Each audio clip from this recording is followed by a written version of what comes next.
সামনে গিয়ে দাঁড়াই, পাশ থেকে একটা আঙ্কেল কুটুক্তি করে বলতেছিল, এই ছেলে পেলেদের খেয়ে কাজ নাই, কয়দিন পর পরে আন্দোলন করে। তখন আমি আঙ্কেলকে জিজ্ঞাসা করছিলাম যে আঙ্কেল আপনি কি চাকরি করেন? উনি বলছে হ্যাঁ। আমি কি সরকারি চাকরি করেন? উনি বলছে হ্যাঁ।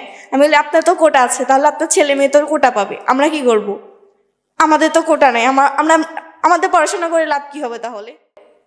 তো ওখান থেকে কথা বলতে বলতে এক পর্যায়ে দেখি মিডিয়ার লোকগুলা এদিকে চলে আসছে। তখন আমি সাইড কেটে সরে যাই, যেহেতু তখন এতটা ছিল না আমার যে মিডিয়ার সামনে এসে কথা বলা বা কিছু একটা।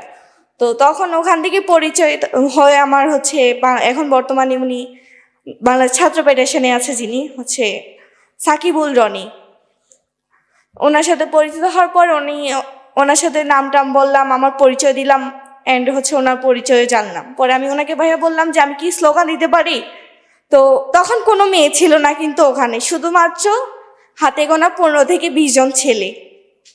তখন ওখান থেকে যে আন্দোলন শুরু হয় আমার, ওখান থেকে একের পর এক মাঝখানে 2-3 দিন আমি আবার গ্যাপ দিই, স্কুল গ্যাপ দিয়ে আমার আম্মা হসপিটালে, আমার নানা ভর্তি ঢাকা মেডিকেলে। তো সুযোগটা আমার হাতে, তো ওখানে গ্যাপ দিয়ে আমি স্কুল ফাঁকি দিয়ে আন্দোলন চলে আসতাম। এমন করতে করতে আমার জেনে যায়, আমার জানার পর প্রতিনিয়ত আমার খালা আমাকে এখন স্কুলে নিয়ে যায়। আমি কিভাবে এখন আন্দোলনে যাব? আমার তো সুযোগ নেই। তো খালাকে কোনোভাবে আমার কাছে রেখে ওখান থেকে আবার আন্দোলনে যেতাম। তো এমন করতে করতে মাঝখানে আমার আন্দোলন শুরু হয় 8 তারিখ থেকে। তখন ওরকমভাবে কিন্তু ঢাকা ইউনিভার্সিটিতে আন্দোলন শুরু হয়নি। এরপরে দ্বিতীয়বারে আমার শাহবাগে আসা 12 তারিখ বাংলা ব্লকের যেটাকে দেওয়া হয়, ওই আন্দোলনে আসা।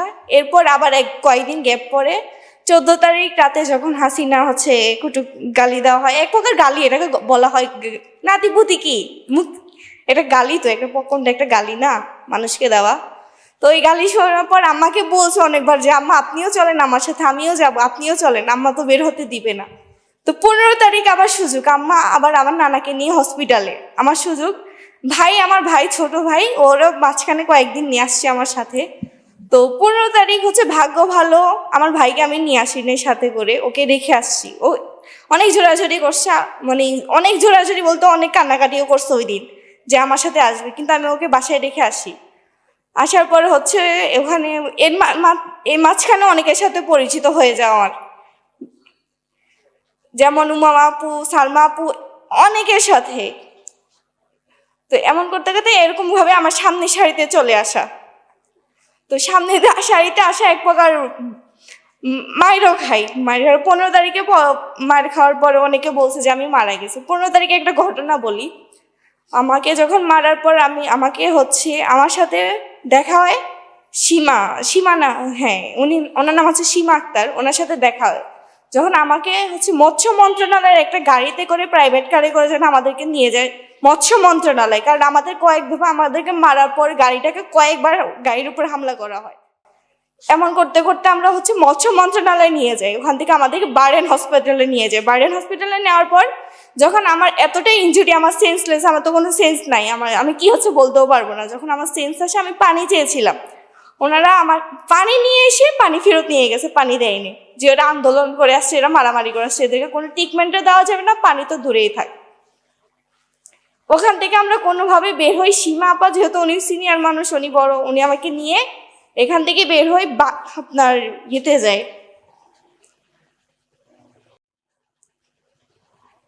একটা হসপিটালে যায়, এটার নাম আমি ভুলে গিয়েছি।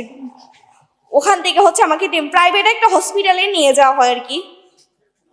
বর্তমানে আমার মনে আসতেছে না, যেটা প্রায় অনেকদিন হয়ে গেছে, এটা নিয়ে আমার কথাও বলা হয় না যেহেতু। তো ওখান থেকে আমি ওখান থেকে ট্রিটমেন্ট নেওয়া হয়। ওখান থেকে আবার ফেডারেশনের লোকজন এসে আমার সাথে দেখাও করে। দেখা করার পর রাত 12টার দিকে যখন আমাকে বাসায় পৌঁছানোর জন্য যে রনি ভাই, আমার আম্মা কিন্তু আমি মার খাওয়ার রাত 9টার পর আমার আম্মা জানতে পারছে যে আমি মার খাইছি। এই মুহূর্তে আমার ফোনও নিয়ে গেছে, ওরা ফোনও নিয়ে গেছে, মারার পর আমার ফোন নিয়ে গেছে। ফোন পরে মোহাম্মদপুর থেকে আমার উদ্ধার করা হয়, আমার কাছে যে ফোন ছিল আমার আম্মার। তো ওখান থেকে আমরা যখন গাড়ি নিয়ে আসি, কয়েক দফা আমাদেরকে গাড়িটা আটকানো হয়, চেক করা হয়েছে যে কি ইনজুরি, কিভাবে ইনজুরি হয়েছে, কোথা থেকে আসছি, কি হয়েছে, মানে এক প্রকার যে তদন্ত করা হয় না, ওরকম ওই দিন করা হয়েছে। তো কোনো মতে 15 তারিখ বাসায় ঢুকি, ভাইয়াও ইঞ্জুরি আমিও ইঞ্জুরি, তো দুজনের বাসায় চলে যাই। ভাইয়া আমাকে আমার বাসায় দিয়ে যায়। 16 তারিখ ভাইয়া যেটা বললো যে চাংখার বলে যে মারামারির কথা বললো, ওটা কিন্তু আমার বাসার সামনে হয়, আমার উপরে আক্রমণ করা হয় আবার দ্বিতীয়বার আমার বাসার নিচে। যখন আমি আমার আম্মাকে 16 তারিখ কিন্তু আমি আবার বের হই, এই ইঞ্জুরি নিয়ে, আমার পায়ে প্লাস্টার, হাতে প্লাস্টার, এগুলা নিয়ে আমি 16 তারিখ আবার বের হই আমার আম্মাকে, যে আমার আম্মা আমার পিছে পিছে বের হয়ে গেছে ওই দিন আবার। তো যেহেতু আমাকে ওরা চিনে ফেলেছে, ওখান থেকে কোনোভাবে আমাকে পেলে আবার মেরে ফেলবে। এবার তো যে আগেরবার তো কোনো মতো জানে বেঁচে গেলাম, দ্বিতীয়বার আমাকে আবার মেরেই ফেলবে একবার। পরে আমার বাসার সামনে একটা হসপিটাল আছে, নাম বলতেছি না এই মুহূর্তে। তো ওই আঙ্কেল যিনি হচ্ছে ওনার, হসপিটালের ওনার, উনি আমাকে ওনার হসপিটালে নিয়ে গিয়ে একটা অপারেশন থিয়েটারে নিয়ে আমাকে ওখানে রাখছে। প্রায় 4 ঘন্টা আমি ওখানে কোনো প্রকার কারোর সাথে আমি যোগাযোগ করতে পারিনি। কারেন্ট নাই, কিচ্ছু নাই ওখানে। আমি কারোর সাথে, আমার আম্মাকেও আমার থেকে আলাদা করে দিছে ওখানে, কারোর সাথে আমার যোগাযোগ নাই ওখানে। মানে রাত 9টার পর আমি আমার আম্মার সাথে দেখা করতে পারছি ওই দিন। না, রাত 9টার পর হচ্ছে শহীদুল্লাহ হল থেকে কয়েকজন এসে পরে আমার বাসা আমাকে দিয়ে যায়। এর 3 দিন পর আমার ওই বাসা ছেড়ে দিতে হয়। বাড়িওয়ালা আমাকে মুখে এসে না করে দিছে, তুমি এই বাসায় থাকতে পারবে না, তুমি আন্দোলন করতেছো। আমার ওই বাসা হচ্ছে 4 দিনের মাথা ছেড়ে দেওয়া লাগে আমার বাসা। এর ভিতরে আমার নানা হচ্ছে ওনাকে বাড়িতে পাঠায় দেয়, উনি মোটামুটি একটু সুস্থ। 18 তারিখ রাতে উনি আবার বাড়িতে, আমার বাসা হচ্ছে লক্ষ্মীপুর জেলার রাঙ্গুস থানা, উনি যখন লক্ষ্মীপুরে অসুস্থ হয়, এখন ওই রাতে আমরা হচ্ছে 18 তারিখ সকালে আমরা হচ্ছে বাড়িতে যাই। ওখানে গিয়ে আমার নানা বাড়িতে আমি 1 ঘন্টা থাকতে পারছি, ওখানে আমাকে টিকতে দেওয়া হয়নি। ওখানে আমাকে হচ্ছে আবার ওখান থেকে হয় আমাকে থানায় নিবে, না ওখান থেকে ঘুম করে দিবে। কোনো মতে আমি ওখান থেকে পালাই, আমার আম্মাকে নিয়ে আবার ঢাকায় ব্যাক করি।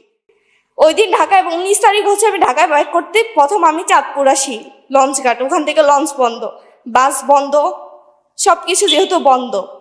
এরপর অনেকভাবে অনেক ইয়ে করে করে কখনো, আমার মনে আছে ওই দিন জার্নিটা ছিল কখনো রিক্সা করে ঢাকায় ঢুকা, কখনো সিএনজি করে, কখনো অটো করে, আবার কখনো বাসে করে, কখনো আবার প্রাইভেট কার।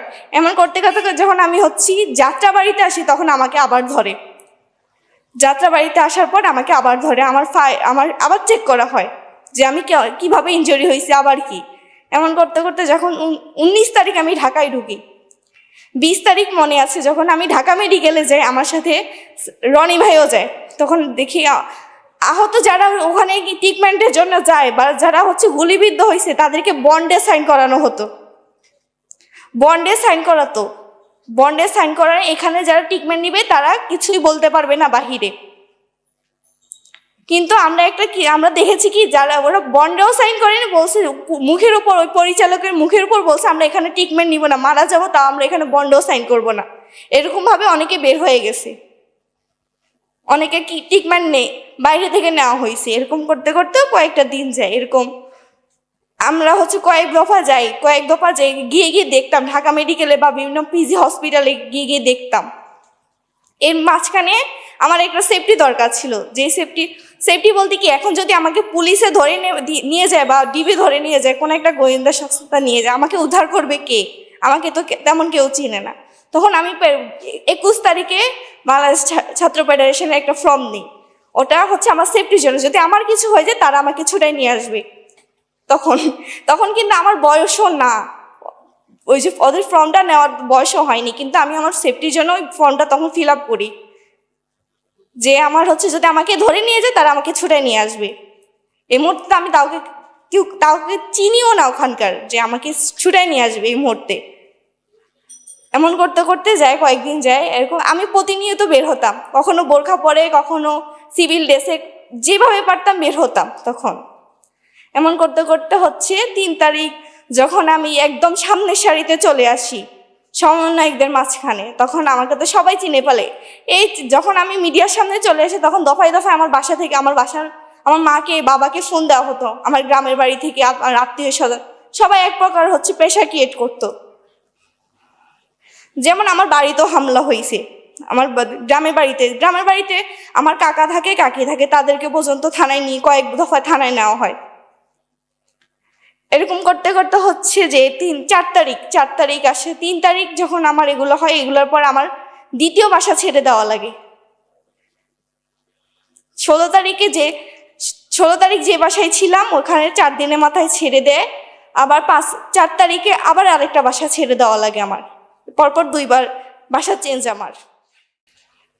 এমন করতে করতে 4 তারিখ দিনটা আমার অনেক কঠিন ছিল। যেমন 4 তারিখ আমি কাউকে না বলে, আমার ফোন কিচ্ছু নিয়ে নেই, শুধু আমার একটা জামা ছিল, একটা ওড়না ছিল, এগুলো পরে আমি বের হয়েছি। ওই দিন ফোনও নিয়ে বের হয়নি। আমার মেন উদ্দেশ্যই ছিল আমি যে প্রকার হোক আজকে আমি বের হব। ওখান থেকে যখন আমি দুপুর 12টায় আমার বাসা থেকে বের হই, তখন আমি প্রথম আসি শহীদ মিনারে আসার পর আমি দেখলাম যে চকবাজার থেকে একটা গ্রুপ আসছে, যে কোনো একটা সংগঠন, তাদের সাথে আমি মিশে যাওয়ার পর ওখান থেকে আমি শাহবাগ যাই। শাহবাগে কতক্ষণ ছিলাম। ওখান থেকে আবার পিজি হসপিটালে যে ছাত্রলীগে আগুন দেওয়া হয়, ওখানেও আটকা পড়েছি। আমি জানি না আমার ভাগ্য আমাকে কোথায় নিয়ে যাচ্ছে। ওই দিন আমি নিজে কিছুও জানতাম না, মানে মাথাও কাজ করতেছিলাম। পরপর এক একটা ধাপ আমার সাথে যাচ্ছে। তো ওখান থেকে বের হই, পিজি হসপিটালে আটকানোর পরে আটকে পড়ছি। পরে এখান থেকে বের হওয়ার পর দেখলাম শাহবাগ থানার সামনে আসলাম। তখন দেখলাম ওদের পুলিশের অনেকগুলা গাড়ি বের করলো, যে কোনো মুহূর্তে এখানে হামলা হতে পারে। তখন আমার সাথে ছিল ফারজানা, সিথি, হাতে গোনা আরো কয়েকজন ছিল। আমরা কয়েকটা মেয়ে মিলে ওদের যে গাড়িগুলো বের করে তখন